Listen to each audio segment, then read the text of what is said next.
Hello दोस्तों, आइए आज हम लोग नरक चतुर्दशी क्यों मनाते हैं इसके बारे में जानते हैं। नरक चतुर्दशी मनाने के पीछे कई कारण बताए जा रहे हैं।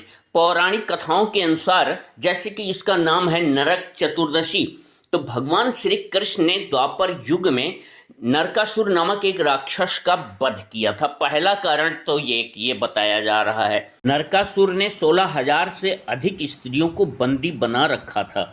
नरकासुर किसी तांत्रिक के कहने से 21,000 महिलाओं की बलि देकर के अमर बनना चाहता था। दूसरा, इसके मनाने के पीछे जो कारण बताया जा रहा है, इस दिन बहुत से लोग माँ काली की पूजा भी करते हैं, प्रार्थना करते हैं। और अगला एक कारण है कि नरक चतुर्दशी के दिन लोग यम देवता की पूजा करते हैं और अकाल मृत्यु से बचने के लिए यम देवता को दीपदान करते हैं। पीछे एक सबसे बड़ा कारण और भी है, और ये कारण थोड़ा सा विवादित है, जरा ढंग से समझिएगा। ये कारण है कि भगवान श्री हनुमान जी का अवतार इसी दिन हुआ था। नरक चतुर्दशी के दिन सुबह 6 बजे हुआ था। कुछ लोग बताते हैं सुबह 4 बजे इनका जन्म हुआ था। कुछ विद्वान चैत्र पूर्णिमा को हनुमान जी का जन्म मानते हैं। वाल्मीकि रामायण में ये प्रसंग आता है कि जिसमें ये बताया गया है कि भगवान हनुमान जी का जन्म जो है नरक चतुर्दशी को ही हुआ था। हमारे यहाँ पास में एक हनुमानगढ़ी मंदिर है।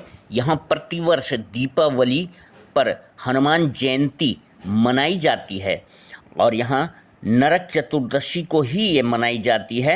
यहाँ एक प्रतिवर्ष बाबा जी आते हैं। श्री श्री 1008 बद्रीनाथ पीठाधीश्वर दंडी स्वामी विनोदानंद सरस्वती जी महाराज वो 1 सप्ताह तक अपना यहाँ प्रवचन देते हैं।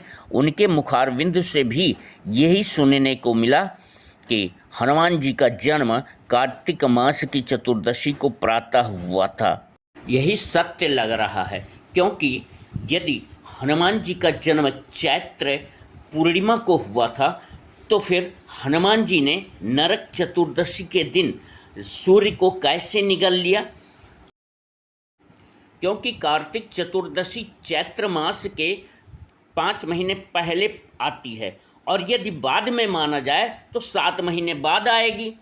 लेकिन हनुमान जी ने जन्म के समय ही सूर्य को निगला था, इसलिए ये कार्तिक मास की चतुर्दशी ही यही सत्य जान पड़ता है कि हनुमान जी का जब जन्म हुआ तो इतने भूखे हुए, उनको भूख महसूस हुई, और तुरंत वो जो है सुबह का जब समय हुआ तो पूरब दिशा में लाल लाल एक गोला निकला हुआ, यानी सूर्य देव निकल रहे थे, और उस समय वो उड़ करके वहां पहुंच गए और सूर्य देवता को निगल लिया।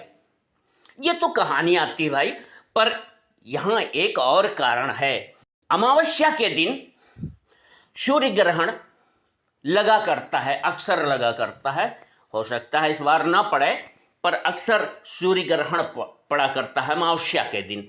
तो नरक चतुर्दशी के अगले दिन अमावस्या, जिस दिन दीपावली मनाते हैं, उस दिन सूर्य ग्रहण भी अक्सर पड़ा करता है। एक राक्षस था, तो वो राक्षस जब अमृत, देवताओं में अमृत वितरण हो रहा था, तो वो देवताओं की पंक्ति में चला गया और उसने जो है गलती से अमृत का पान कर लिया। तो सूर्य देवता और चंद्र देवता ने ये शिकायत कर दी, भगवान विष्णु को इशारा किया, तो विष्णु जी ने अपने चक्र सुदर्शन से उस राक्षस का सिर काट दिया। पर जो सिर काट दिया तो उसका धड़ का भाग भी जीवित हो गया और सिर का भाग भी जीवित हो गया। तो सिर का भाग राहु और धड़ का भाग केतु, इस प्रकार से 2 राक्षसों का निर्माण हो गया। दोनों जीवित रहे, मरे नहीं। एक बात यहाँ और बता दें, हनुमान जी की कथा थोड़ा यहाँ भी रोके हुए हैं। तो देखिए, बहुत अच्छी कथा है ये, बहुत समझने वाली बात है कि राहु केतु एक प्रातः स्मरण का संस्कृत में श्लोक आता है कि ब्रह्मा मुरारिस्ते पुरांतकारी भानु शशि भूमि सुतो बुधश्च गुरुश्च शुक्र शनि राहु केतवः कुर्वन्तु सर्वे मम सुप्रभातम। यानी प्रत्येक हिंदू राहु और केतु का भी सुबह नाम लेता है। क्यों नाम लेता है? राहु केतु तो राक्षस थे भाई, फिर उसका नाम क्यों लेता है? तो जरा गौर करिएगा कि राहु केतु जो बना, जो वो राक्षस था जिसके शरीर के दो भाग किए गए, तो वो राक्षस जो है किधर बैठ गया था?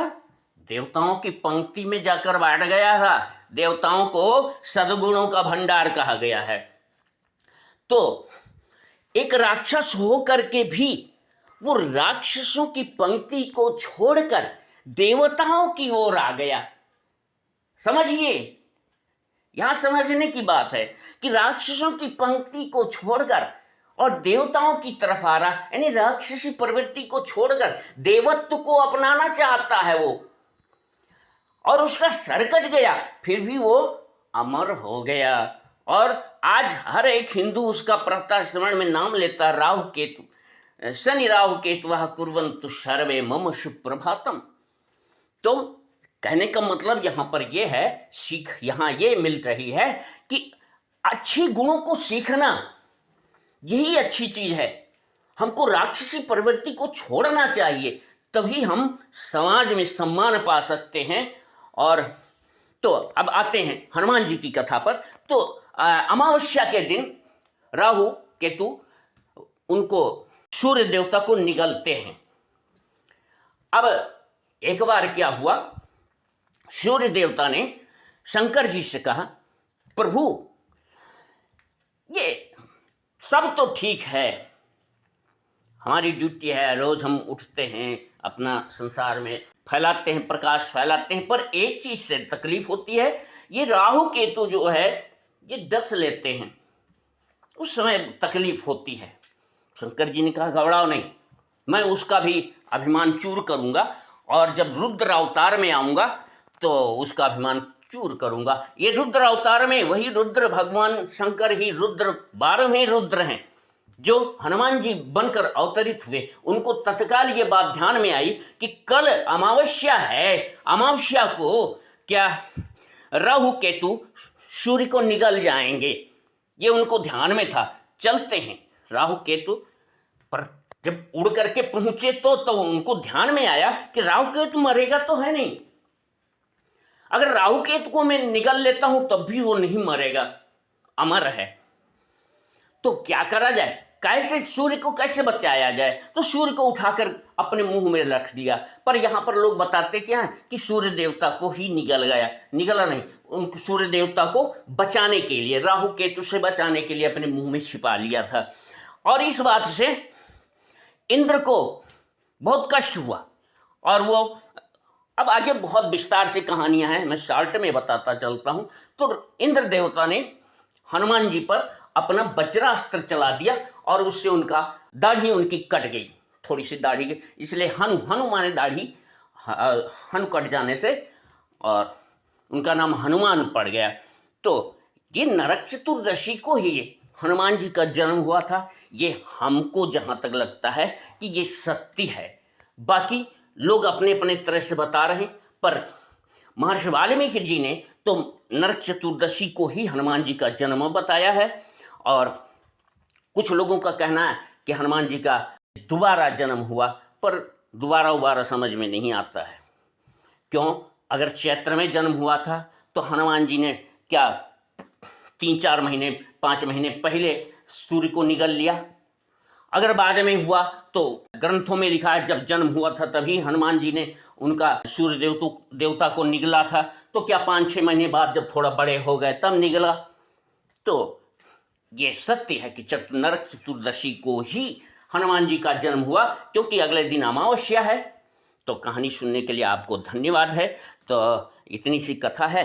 Please like share and subscribe my channel story king R K. Thank you. Hanuman ji हम सब की रक्षा करें, हम सब पर कृपा बनाए रखें। धन्यवाद।